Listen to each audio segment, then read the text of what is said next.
I'm sorry about your Cleveland Guardians, but that's a nice way to begin another beautiful day weather-wise for our midweek Red Sox. I did watch the end of that game, J Dog. It was a good one. What a great starting pitcher job by the Red Sox, and then the close with bases loaded.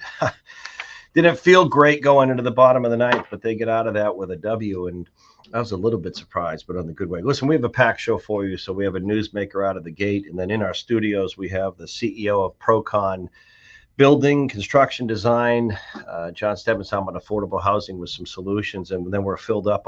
We have a full show, so we're going to get you out of the tarmac early. Thanks for choosing Good Morning New Hampshire, the pulse of an age across all our stations, AM and FM, up into Maine now, with an additional signal strength up into Portland on the FM side.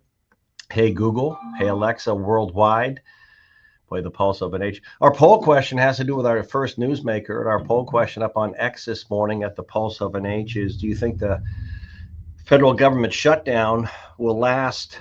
What do we say, J Dog? A week, or do we longer than a week? Yes or no? I don't. I think the pressure's on the Democrats to keep the government open. They're the ones standing in the way. But we'll see what you think. Do you think it will last more than a week? Yes or no? Interesting news out of the gate this morning. We're going to talk about the government shutdown, what that means, where it goes from here. But one of the key newsmakers out there watching this is former member of Congress, both the House and the U.S. Senate, John E. Sununu, joining us live this morning. Good morning, New Hampshire, the pulse of an age, and exploring a run for the U.S. Senate. But when you look at this federal government shutdown, you've been there before. John E. Sununu, what are your thoughts on this government shutdown? And when people get frustrated over the next few days, who's to blame?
Johnny Sununu, a few years ago when Chuck Schumer was in the majority, he lambasted Republicans when there was a looming government shutdown, saying you can't default on your obligations. You can't allow the government shutdown to talk about spending cuts at this time. You got to keep the government open. Now the Democrats are saying that they want a few concessions, or they're going to vote not to keep the government open. Do you think the Democrats in general, and I guess that would include New Hampshire Democrats, you think in some ways they're almost afraid of the far, far left liberal side of their aisle and how angry and upset they would get if they, for example, voted to agree with Republicans right now?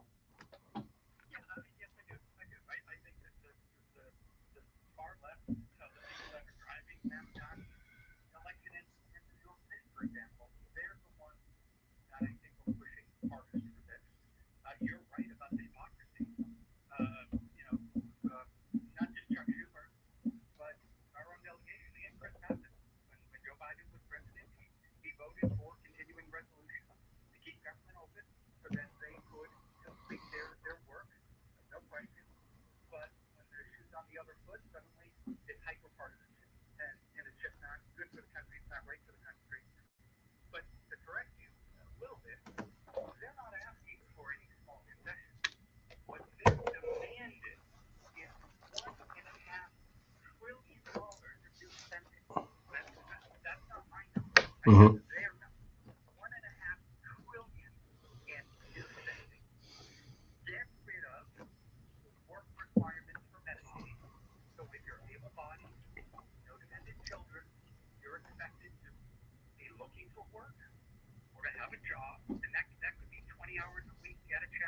Right.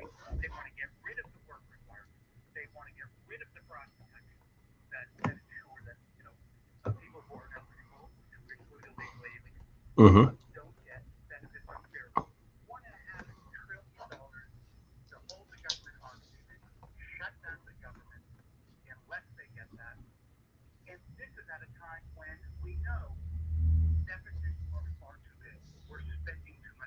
Mm-hmm.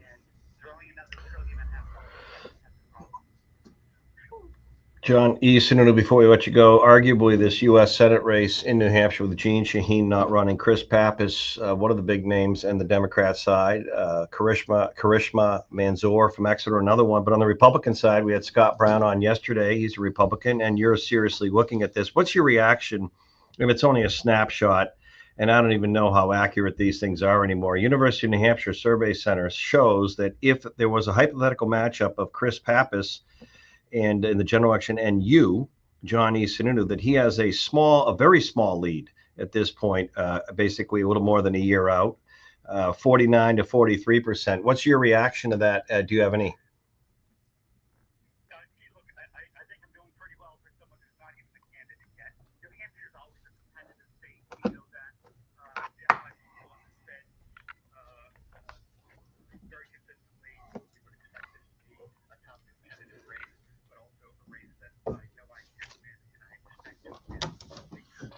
You can bring that to you over the mic.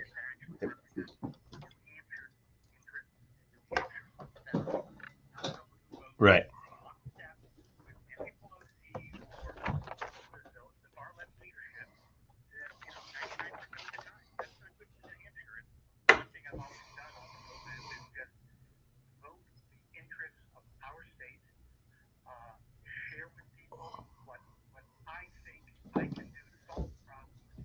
Right. Now, let me ask you this. You said in October you'd be letting folks know.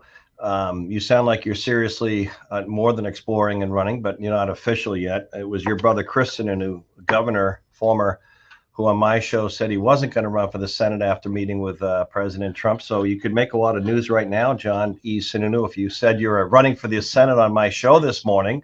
But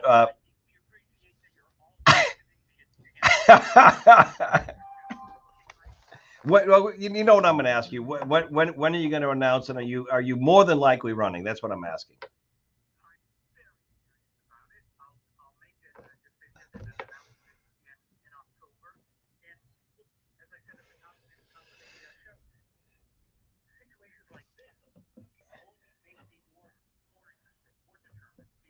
Yeah.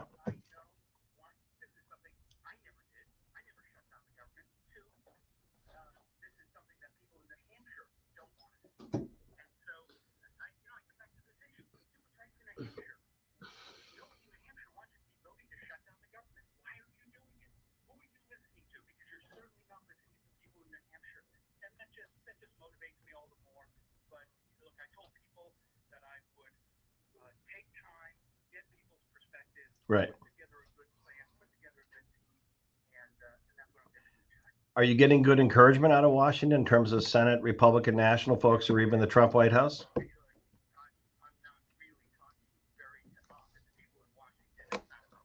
Okay.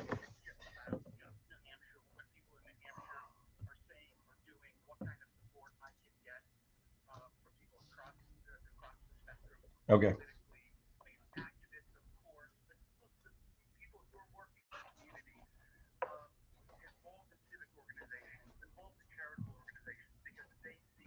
Right. Well, they talk about October surprises. I think the only one would be is if you don't do this. So it sounds like you are. Thank you very much, John E. Sununu, for weighing in on the federal government shutdown. Real quickly, how long do you think this will go? Any idea? The government?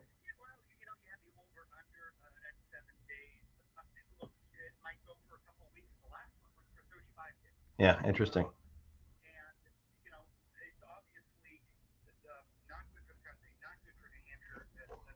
Yeah.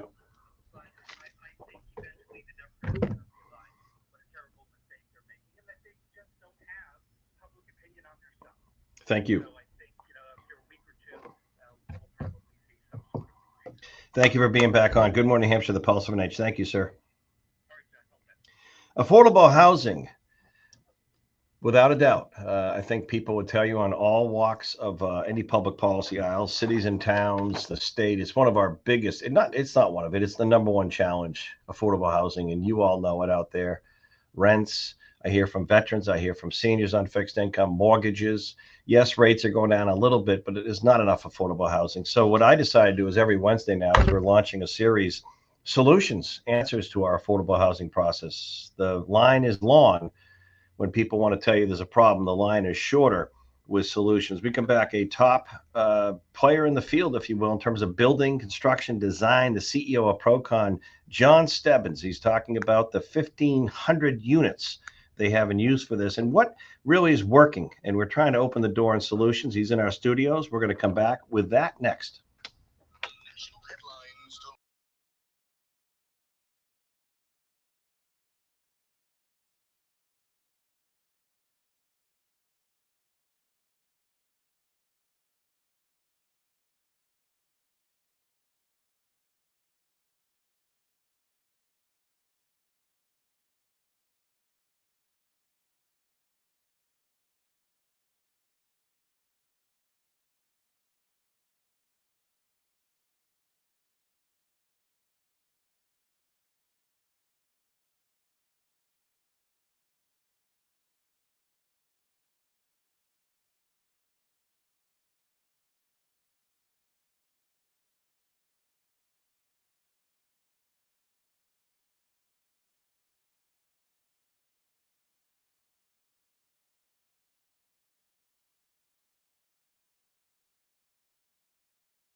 Okay.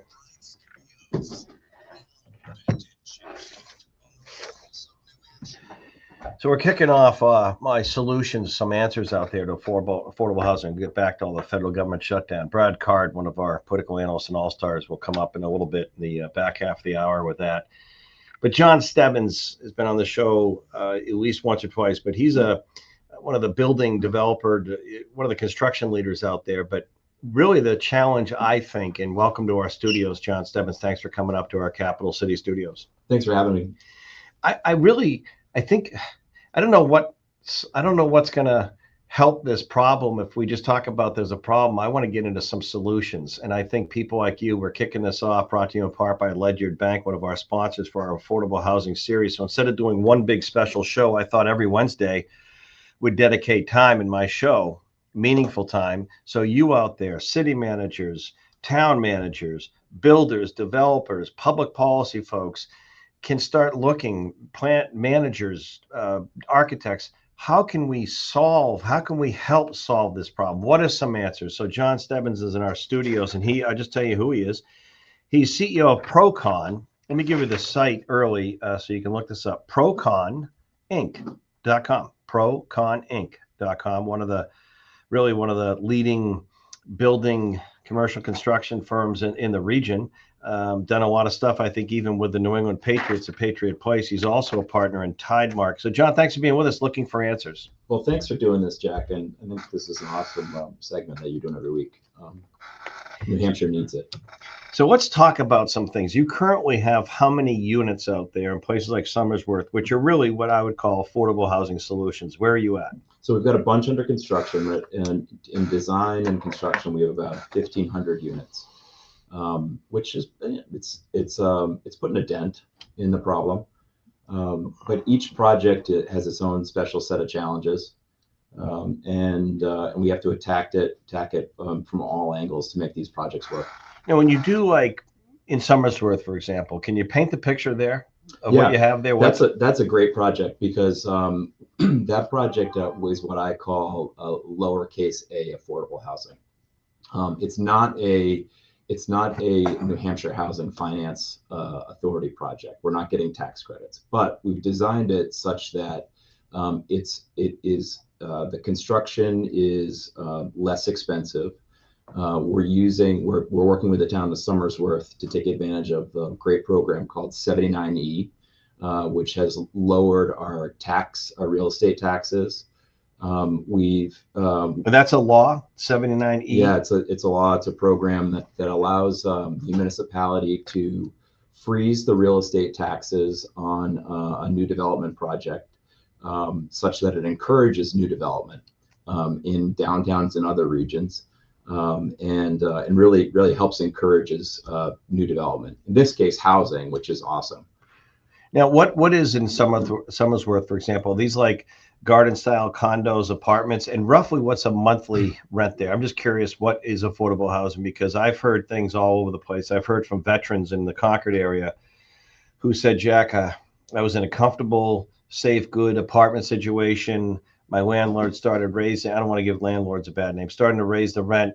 So he said, the veteran and his wife said there's a big difference between $1,600, $1,700 a month on a fixed income and $3,000 a month. So he had to find some other housing, and Veterans Count and Easter Seals was very helpful in Rochester. But what's a monthly in Somersworth? What are we talking about, like a month of rent? Yeah, so this project is 135 units. It consists of studios, 1 bed, 2 beds, and we've got a few 3-bed units. Oh, so a family could live there. Yeah, a family could live there. That's exactly right.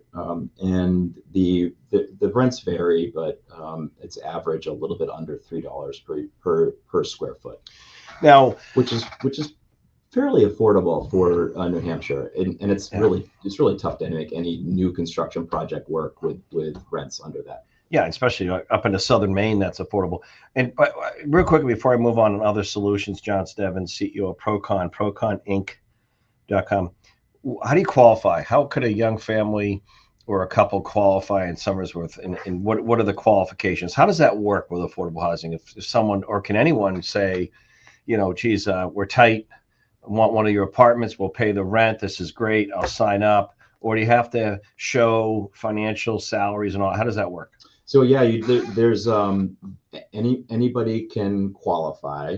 It is a market rate housing development, so you don't need to have any certain income requirements. You just show up and give your application to the manager, yeah. So you're looking for a more affordable place to live. Okay, right. Yeah, we talked about 79E. I think that just basically would freeze real estate taxes for developers as an incentive. What about some of the other things that you think have to change for this to be an area that a company like yours wants to do more of this? What about cost of construction? What about the other one I've heard, John Stebbins, is some of the zoning stuff. Some communities say we want more affordable housing, but they won't allow you to build anything unless it's an individual home with 8 acres, for example. Yeah, well, so I think there's a lot of things that we have to change in our mindset in terms of housing. One of the big ones that we talk about a lot is the number of bathrooms per bedroom. I think many of us have been accustomed to having one bathroom per bedroom, and bathrooms are just incredibly expensive, about $25,000 per bathroom. That equates to $250 per month in rent. So if you can remove just that one bathroom is $250 per month in rent. So let's just think of that. And we were talking earlier about my late grandparents' house in West Bethel, Maine, and it'd be 12 people in there on a ski weekend not far from Sunday River, and one bathroom with a tub, and it worked for everyone. But now you're right. Developments have decks, the comforts of living. So a deck is $175 a month in rent. So if you take just a bathroom and a deck, it's close to $500 a month just for those two things of your total rent. Yeah, like brick siding. If you replace brick with composite siding, that's $100 a month in rent.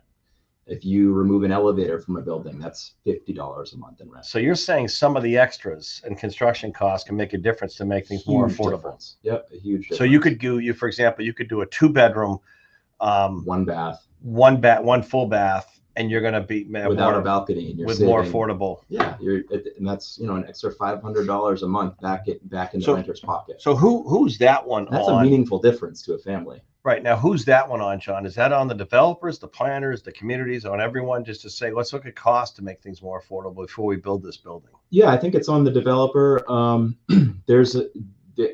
It's also the planners too. I think communities have to be more comfortable with a different style product in their towns.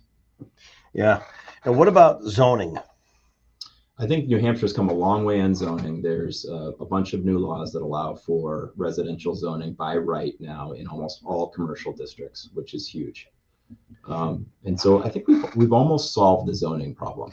Okay, now what about and we're going to come back to this. The other thing too, I know the legislature, I know it might be active, the ADUs. We've had Bob Jackman, one of our sponsors, huge, right? LaValle Middleton Building, talking about having flexibility. If you have a larger lot or even an acre lot, and you want to put a smaller home, 600-700 square foot type home in the backyard for you or relative, or maybe as you get older, your kids live in the house, those kind of flexible things. You like those? I think ADUs are great. I actually have one in my house. Yeah. Really? And I do. Yeah. I have an apartment above our garage, it's been great. I love our tenant. And now that is allowed by right, and detached ADUs are allowed by right. I think it's on any property in New Hampshire, which is awesome.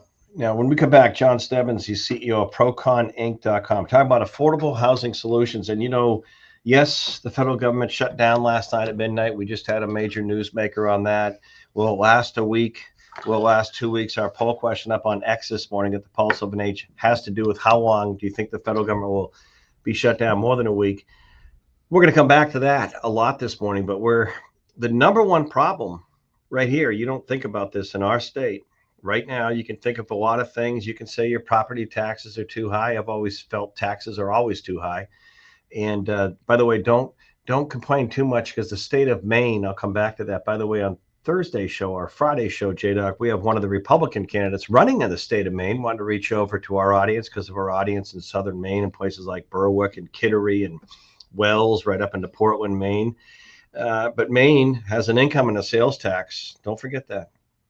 They have an income and a sales tax.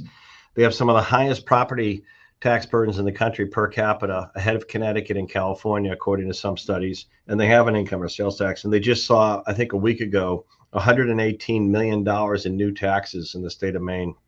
Yep. Streaming services.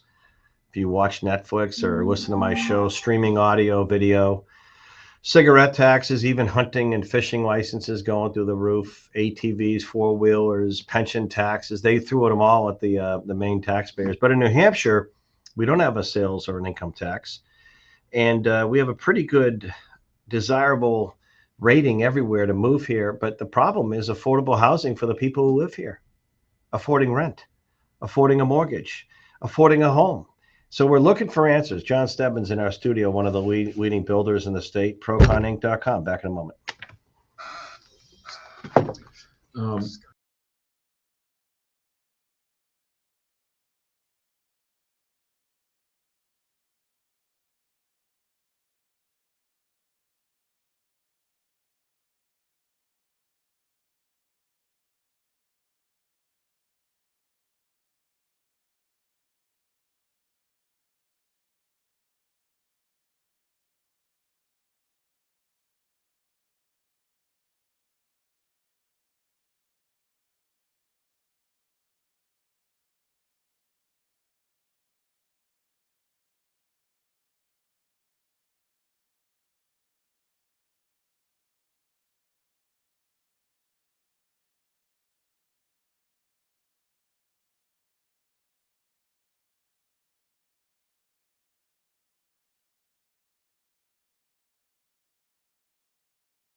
John Decker yet?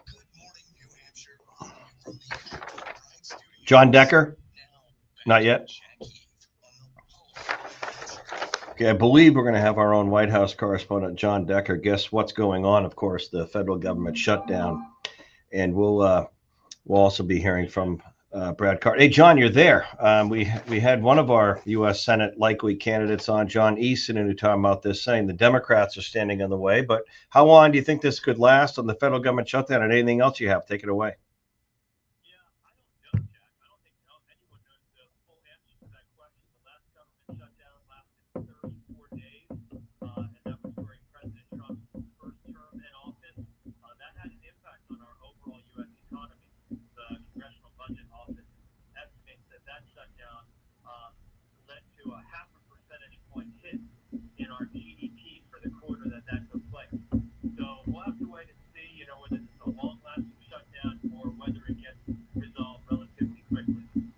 All right. And is it too early to tell politically how this thing spills? Democrats want the healthcare stuff. Republicans want a clean spending resolution. Is the blame game too early to talk about?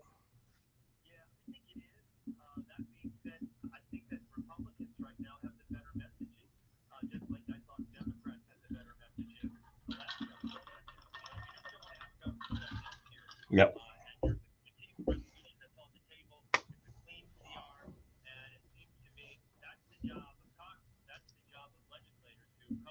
Right. John Decker, White House correspondent. Thank you, John. We have John Stebbins in our studio, and I appreciate him coming in. He's the president and CEO of Procon Inc., proconinc.com, leading builder construction development on the commercial side, and of course, partner in Tidemark. We'll talk about it, but also Bob Jackman, LaValle Middleton Building Supply, a regular contributor, and they do so much. I don't know if you've heard, John, but they have a wonderful facility in Claremont where they're, the modular home name kind of has that 1950s connotation, but they're building these incredible homes that are very efficient and sometimes can be 800 or 900 square feet. But while you're still here, and I might segue in Bob, because it's like having two Major League All-Stars in the housing space, but LaValle and Middleton. But John, talking about some of the other obstacles to keeping costs down for affordable housing, maybe you could touch upon those, including the price of things like cabinets. Yeah, we've been really challenged with tariffs this year, and that has put a lot of uncertainty in the market. One of the big ones recently is the new 50% tariff on cabinets that come from outside of the country, and we just really don't have the capacity in the United States to produce all the cabinets that we need. So a lot of the cabinets that we need for housing come from outside, and that tariff is going to really increase the costs. The other one is upholstered furniture. I think everybody's aware of how much furniture they have in their home. That is really a cost of owning a home, having furniture in your house, and right. And we need to replace our furniture so often. I know at least I do. My kids wear through the furniture, right? So now, you mentioned earlier just on things like developers in an apartment type garden style, even having 2 or 2.5 bathrooms. Each bathroom, you were saying, can cost almost $25,000. You're younger than me quite a bit, but I got to tell you, I remember when a bathroom was like $10,000 all in, for the new countertops, the kitchen, the plumbing, the sink, the shower, vanity, the tub, the vanity. It was 10. Now it's 25 grand for a bathroom. It's expensive. Yeah, everything is expensive. Nothing's That's the problem cheap nowadays. Nothing's cheap. But your point's a good one. I didn't think of it. In the planning of these affordable units, if you plan more realistically, a siding, do you need 3 decks? Do you need 3 bathrooms? You're saying that can lower the monthly rent? It all comes back to the cost. The big ones that go in are the cost of the land, the cost of the financing, the cost of the construction, the taxes, and the operating costs. And if you can work to lower any of those, it affects the rent. The big ones that we as developers can work to affect are the cost of construction. We can't move the market on financing. And municipalities can work on taxes, right? Things like 79E. 79E. There's a great TIF program that allows for municipalities to make a deal or create a TIF district, a tax incremental financing district, and lower the taxes for new development in that district, and then redirect the incremental tax gain on the development taxes to new infrastructure projects in that district. That's a great program that can really encourage new development in municipalities. Now let's talk about municipalities. You talked earlier about Somersworth. Oh, yeah, where you have a lot of affordable. You were singing the praises of Michelle Myers during the break, a planner, right? A city planner there. She's the director of planning and urban development in Somersworth. Do we need to see more Michelle Myers out there in these communities? You were saying that I should get her on. We will. Do we need to see more folks out there willing to work with the developers you're the folks that take the risk to come in and break the ground and build, right? Yeah. Do you think that the towns and cities? Because I think there's a little bit of a not in my backyard thing going on here. There totally is. Some of these communities say, oh, we need more affordable housing for our hospitality workers and our teachers and our nurses and our police and firefighters. But then when someone wants to do that, it's very hard to work with the city or Yeah, town. go put it in the town next door. Right. No, I've heard that. Right.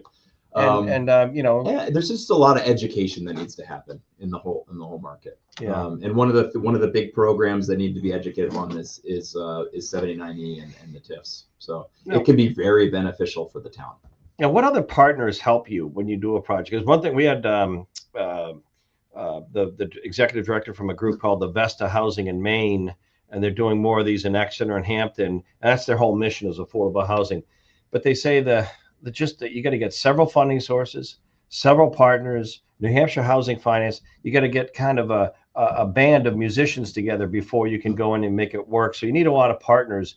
What are you finding that would make your job easier or more be incentivized or enticing to have more affordable housing for Procon Inc. to do more of this? So what I've isolated is the 79E. You got to look at the real estate taxes a developer has to pay for the life of this thing. So city planners have to be open to it. There are other things on lowering or controlling the cost, but what else, John, would help make you do more of this? Yeah, I think or make you want to do more of this? Well, we want to do a lot anyway, right? We think it's not only our job, but it's providing housing for people is a community benefit and makes us feel good as both the designer, builder, and developer. It's just general education. I think New Hampshire Housing Finance Authority does a great job with providing research in the market and telling people how beneficial providing new housing, especially affordable housing, is for any community. And getting rid of that NIMBYism is the number one. So you agree with me? Yeah. One thing you're not here to get accolades, but I think of Procon. By the way, you want to learn more, contact John Stebbins. I've met a lot of the folks in the building and commercial trades industries, and he's just a young, great leader, he and his family. ProconInc.com, ProconInc.com. Check him out, John Stebbins. But you don't have to have this mission. And you can throw your water thermos at me, but your Procon water thermos. My daughter says, "Dad, don't drink the plastic." And then you see like all the athletes drinking plastic. Yours is metal. She gave me a metal one. But John, let's face it, you could be doing condominiums in these communities that are $1.5 million each, like we see in the Seacoast. You're right. Yeah, you could be doing all those all day long. So why do you feel it's part of your social community mission to care that much about affordable housing? Is that part of your mantra? What I'm asking, your culture, your corporate culture? Developing apartments, especially apartments that are more affordable, definitely feels better than the high-end condos. Yes, that's good of you, because I got news for you. I mean, you're at the end of the day, you're a business. Yes, and I know enough developers. We have to make money at it, right? Right. You can't. You're not a nonprofit. Financing without making money. You're not a nonprofit, right? You got to pay bills. You got to pay a lot of costs. Employees. Right, health insurance. So I applaud you for this. And one last thing, Somersworth. I hear good things about them in terms. I think Rochester, Easter Seals, Veterans Count. We've gotten some veterans up there in affordable housing. Are there other communities out there that you want to kind of pat in the back and are getting it more and more, because you say it's an education, it's a discussion process? Are there a couple others that you think that really deserve a good shout out? Yeah, I do. I think Dover's been doing great. Chris Parker has really done a great job promoting and streamlining the city of Dover. I think the city council in Portsmouth has done an incredible job pushing new housing in that town. Daglin, the mayor, has really been a champion of new housing, and some of the zoning changes that they've made have been awesome. There's a ton of communities out there that have really been making strides. Hampton's another one that we've really enjoyed working with. What would help you do more? If anyone out there wants to contact you on development opportunities, land, city planners, that's who you want to hear from? All of the above. We are involved all the way up and down the food chain of housing. So we are totally vertically integrated. All right. I appreciate it. When we come back, we're going to hear from our friends at the VA. I know the veterans are very important in terms of affordable housing. But we're going to hear from them about the federal government shutdown, the government shutdown not impacting veteran care. locally. We're going to hear from Julie Vos in a moment. I want to thank John Stebbins. If you want to contact John, learn more, we thank him for solutions and answers in our affordable housing series brought to you in part by Ledyard Bank. ProconInc.com. Thanks so much for having me, Jack. Thanks. It's brilliant.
All right, John Stebbins in the studio. Appreciate him coming in. Thank you very much, John. ProconInc.com if you want to learn more. With the federal government shutdown, veterans, let's just start there and think about veterans and healthcare in the next several days and interruptions in service, because you can listen to different news outlets and hear different things on who's going to be impacted, who's going to work without pay, who's going to stay on. And I think for the next several days, you're going to hear more on the political side than the impacts. But if you're looking for care, especially thinking about a veteran going in for an appointment, you probably want to hear from Julie Vos, and she's I call her when Kevin Forrest isn't around, she's got the calm, but she's really the number two person for the medical director for the Manchester VA. That means the VA in New Hampshire. She does a super, super job, and she's updating us on an important morning. And Julie, thank you.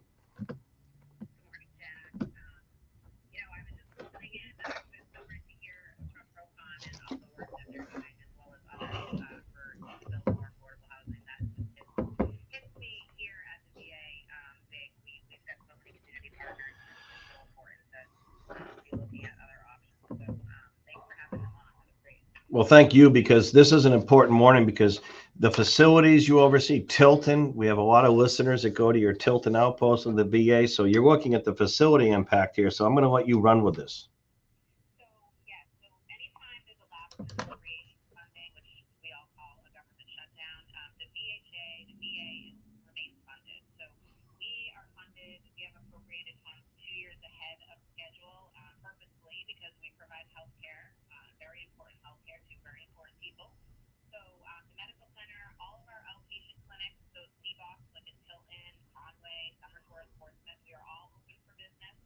And really beyond just the VHA, our VBA, the benefits team is going to continue to process and deliver their compensation, pension, education, and housing benefits. And the vet centers too. You know, we partner with our vet centers. They are also continuing to be open and in business during the government shutdown. So I just wanted to take a minute to make sure everyone hears that direct from us. You shouldn't feel any change in your care in any of those locations due to lapse of funds. So. Yeah, it's interesting, because you hear these things and then you go, wait a minute. Oh, I have an appointment Friday at 1 o'clock there. I wonder if they're going to be open. That's a logical reaction, right? Exactly. We'll still probably get a call or two, and that's fine. It's just, people don't want to make a trip for nothing, right? And some people drive really far to get to us. So just wanted to take a minute to share it on your show, because I know you've got lots of listeners out there. Now we don't know. Is this for you, being a director of the VA here, Julie Bose? Is this a day-to-day thing? You got to kind of go a couple days. What about your staff? Because you have questions from nurses and doctors and people that work there. Is it a day-by-day thing? And you, what about, do you continue on the clock no matter what? Absolutely. Our staff at large is not affected as far as getting paid, showing up, providing awesome care. So there's no local effects there. You know, we started, just so that our staff also hear this message, we started talking about this last week, if this were to happen, because it does happen infrequently enough, thankfully, in our nation, that years go by and then you've got new staff and they hear it and they get nervous. So we do start those discussions a few days ahead to make sure everyone's sharing the right message. But you know better than anyone, sometimes you have to share a message, 10 times in 10 different audiences to make sure that everyone understands the facts. Yeah. I know that this is the story of the day, Julie, the government shutdown. How long will it go? But let's summarize again. And then I want to kind of simply say, for any veteran or spouse or caregiver out there, or a kid of a veteran, the best way to touch base or go to the site or call if there are any questions. So let's just sort of recap what you said at the very beginning. For any veterans out there, over the next day or two, if you have an appointment, services, you want to touch base with the VA, the candles are burning and the doors are open. But I wanted you to kind of reiterate. So yes, the medical center, the main medical center in Manchester, all the outpatient clinics, Tilton, Conway, Portsmouth, Summersworth, our wellness center downtown Manchester, they are all open for business. You shouldn't see or feel any impact related to the government shutdown. The vet centers throughout the state are open as usual, and also the BVA is going to continue to be able to process and deliver their compensation, pension, education, and housing benefits. So the claims have not stopped on the VBA side either. All right. Well, again, this is important. Any other quick updates if people want to call go ahead? Yeah, the only other update I really want to give is to remind everyone to go to our website and to use their My Healthy Vet access. Our website, to navigate there, is www.va.gov/Manchester-health-care. And there's just so many resources under there, under the Contact Us section, under Patient Health, under Resources.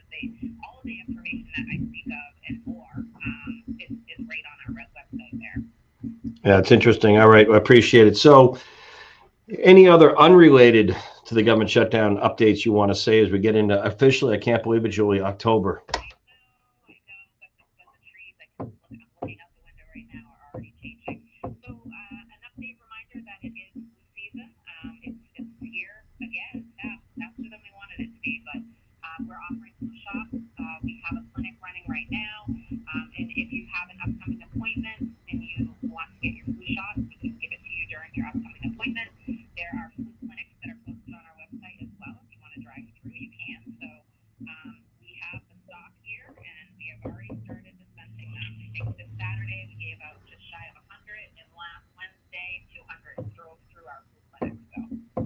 Yeah.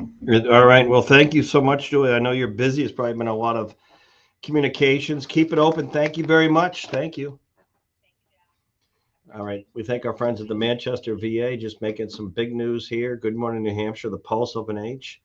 The federal government shutdown is not impacting federal veteran health care here in New Hampshire. Let me repeat that. The government shutdown for the foreseeable future is not impacting any of the services or appointments or anything else. That's important. That's important. We come back, we'll tell you what John E. Sununu said about his run for Senate. Where heard first here.